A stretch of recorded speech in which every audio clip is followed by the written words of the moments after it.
Hey, this is Sammy from Arctic Pythons. We're back.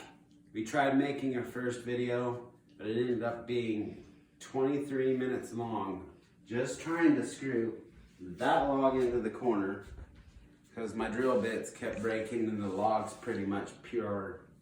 Well, it's like a solid knot, the entire log, but we got it. It's in, so I didn't upload that because was 23 minutes of us trying to put in a log. But anyways, check it out. Garrett from Reach Out Reptiles, check him out. Anyway, says you ought to put a shelf in here for super dwarfs because, you know, they're semi-arboreal. I didn't want to put a shelf in. I kind of want to do my own kind of spin on that. And so what I did, come here, Ken, is I just bought these logs or pieces of wood that you can buy for like 15 bucks at the Petco or whatever. And I screwed one in the corner so it can kind of use the back of the cage also to kind of curl up right there. And then over here where the heat panel is going to be, there's going to be a 120 watt heat panel there from Reptile Basics. I mean, he can kind of curl around that or whatever he wants to do to be closer to the heat if he wants. So at any rate, yeah, I mean, these logs are crazy expensive. If I really wanted to spend the time or waste my time to go out and hunt for falling down logs that aren't rotten and peel the bark off of them, then I could. And then you get them down to bare wood, and then you would stick them on a cookie sheet and put them in the oven at about 250 degrees, 300 degrees for about 10-15 minutes. I know that sounds crazy, but yeah, that's what you do. Or you can take them and you can put them in a deep freezer for 24 to 48 hours. That will kill any mites or bugs and stuff off of the wood if you want to do it that way. I personally I don't have the time to do that. I'm an industrial mechanic by trade. So I get home and I'm pretty much tired. But anyways, we're gonna finish this up a little bit and show you kind of a little bit of what we bought for it. I'm gonna add some more wood in here so that, you know, it gives some more leverage points for the snake to rest on, not just one log sticking out of the wood. So let's check this out. First off, obviously, like everyone says, all the videos you've seen, you have to have a water bowl. It's about the size that, you know, your snake can curl up in it, soak, drink from, whatever he wants to do. I like setting my stuff in first. So on 120 watt Reptiles Basic panel, it's gonna come out, I believe it's 24 inches, if not longer than that. So about half the cage, if not a little bit longer, is going to be the heat panel. So I want to put my water dish kind of in the middle. That's my preference to create humidity in the cage. I don't add vents when my cages like this are in the basement because you open the doors enough to mess with them that they get ventilation.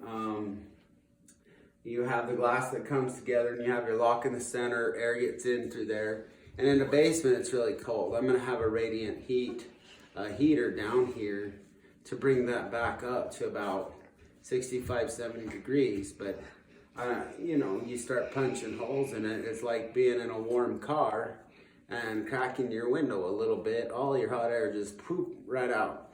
And, you know, I've never had a snake, you know, freaking asphyxiate or whatever from being in there with no vents, just because, like for the reasons I already said. So at any rate, my monkey youngest daughter, say hi. Come say hi if you're just gonna run back and forth. Hi.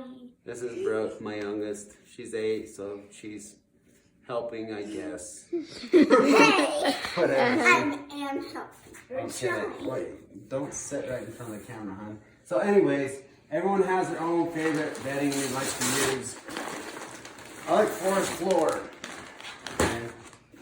Forest floor.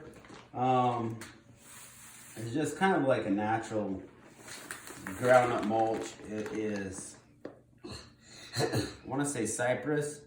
I believe cedar is, you know, harmful and toxic to animals, so you don't want to use that. But I could be wrong. It could be vice versa, whatever. This is cypress.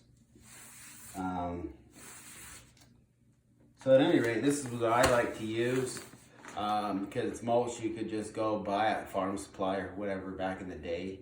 Same reason I like building my own cages out of wood, because wood cages is, you know, kind of all I've ever known. That's what they built when I got into reptiles back in '96. It's kind of what I've done. The glass aquariums. I'm not opposed to going to anything else, like paying for a PVC cage through AP or some of these other places, but why when I can just build it? And they have a lot of really good cylinders nowadays. They're heavier, but I don't plan on moving these anytime soon. So anyways, that's what I use, cypress mulch. Basically is all that is. So we have that. Of course you have to have a couple hides. And I like, you know, you can really use whatever you want, like everyone says, for a hide. As long as it's not really like see-through, because if it's see-through, then you allow light through, and that kind of defeats the purpose of a hide, in my opinion. If you want something, you want it dark, snake can go in there and feel like he's safe or whatever. Also, snakes, believe it or not, you know, people talk about enclosure size, even with mainland reticulated pythons, and I was a boa guy, inclubrid person. I never got into the ball pythons that big, except back in 96, 97, I owned some wild caught ball pythons and really got turned off because them things, when they were like, you know, not captive bred yet, they didn't want to eat. They give you tons of problems. I mean, granted, everything goes on a hunger strike, but like these things legit were like a pain in the ass. So I went to boas. They'll pretty much eat anything. Anyways, here I am. But what my point is, I digress, is that they like to touch basically their body on all four sides. And so even, you know, a cage this big, it was just 5 foot by 2 foot by 16 inches tall, really isn't bad for quite a long time for a mainland reticulated python, or any other python, if you slow feed them, you know what I mean? If you're not power feeding the crap out of them and wanting this 30-foot snake immediately, which isn't healthy anyways. You can use whatever you want, but they feel safer in smaller things. I've had snakes get out and they go curl up in the tightest corner, and that's just what they do. Find a warm spot and curl up. So anyways, whatever. Do what you want to do. It's your snake. You purchased it. It's your setup. Everyone has their own opinion. That's mine. So I got these littler hides because I believe it's about the size when a super dwarf curls up. He can touch all four sides. Feels safe on either side. So, plus they're cool looking. I mean, who doesn't like pyramids? Right, Kenzie, you like pyramids? Yep. Pyramids are cool. Anyways, one for the cold side, one for the hot side.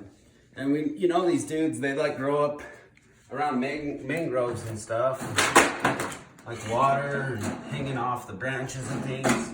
And so I have this in here. These are all clean in here. I just put them in this cage because of moving purposes. Everything in here's already been like sterilized and just thrown in here. Even the mulch was dumped in there because the bag, this bag I already had of the forest floor, which is made by Zoomed, I guess, ripped. And was leaking everywhere. I dumped it in here.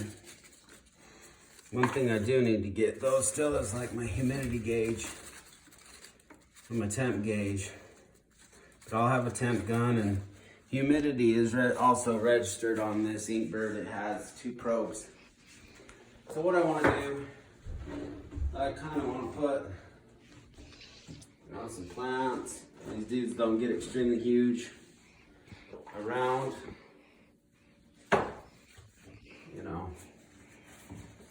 whatever, maybe back further, so if he wants to hide, he can go back behind him and hide. And kind of, I don't like a lot of stuff up front. I like most of my stuff in the back. Which may be bad, maybe good, I don't know. But that's just because visually it looks, better to me. On this little thing I have here, I can kind of bring up close to the water, so you can kind of sit on it and look over the water like they might do in the wild, at least until it gets bigger, and then I'll have to buy some cage furniture that is bigger.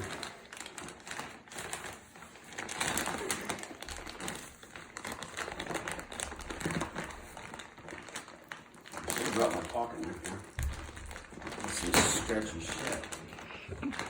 Okay. Oh. Let's get to work.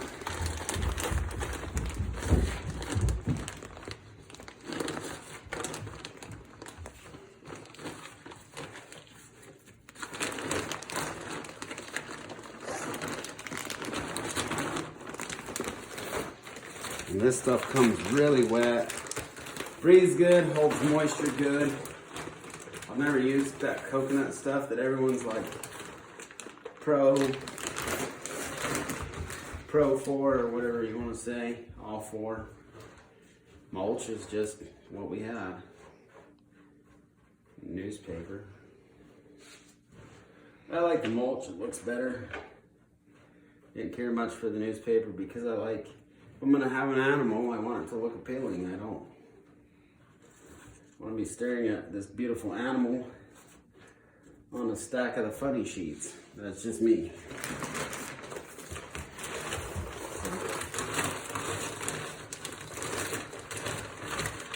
Because I'm not a massive breeder either. Guess that changes the game. Just kind of move it around. Don't want to get it in my tracks there.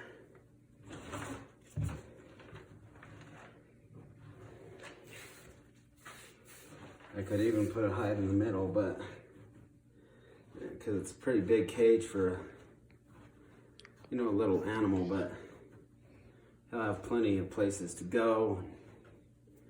And he's in the basement where my oldest son, that's 15, almost 16, lives, but he was only here on the weekend. And with this, people say they use newspaper because they can just chuck it, which is true. But,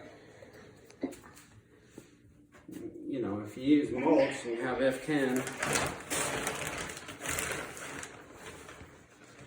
or chlorhexidine, you just pick up where the snake went, spray a little bit of that on there, and call it good. This stuff won't hurt your snake at all unless he drinks it. You bathe him in it, apparently.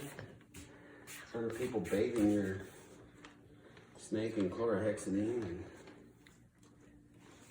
I guess I've made dumb mistakes in my life too. But that's an interesting one.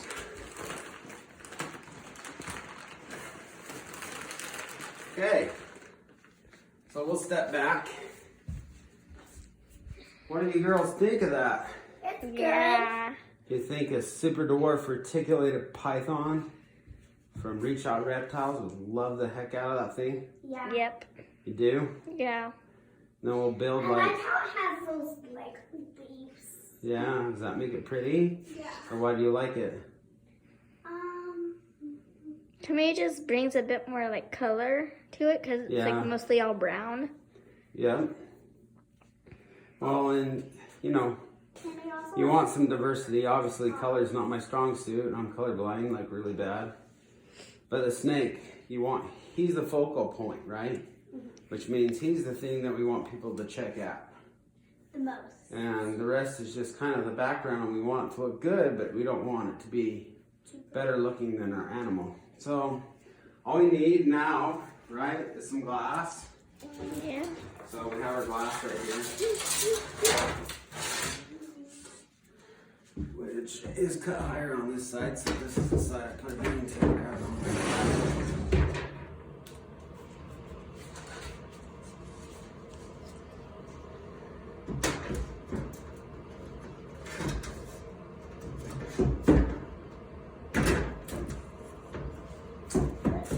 Oh, I like it. Let me get some of those, what are they called? The strips or whatever? String thing. No, they're like command strips that you can put on here, you know? The world. I think it'd be that in there. That must have got some of that stuff in there.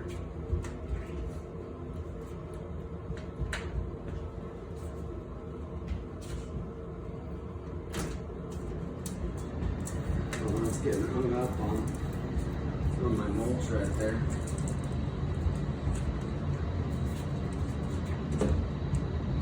There.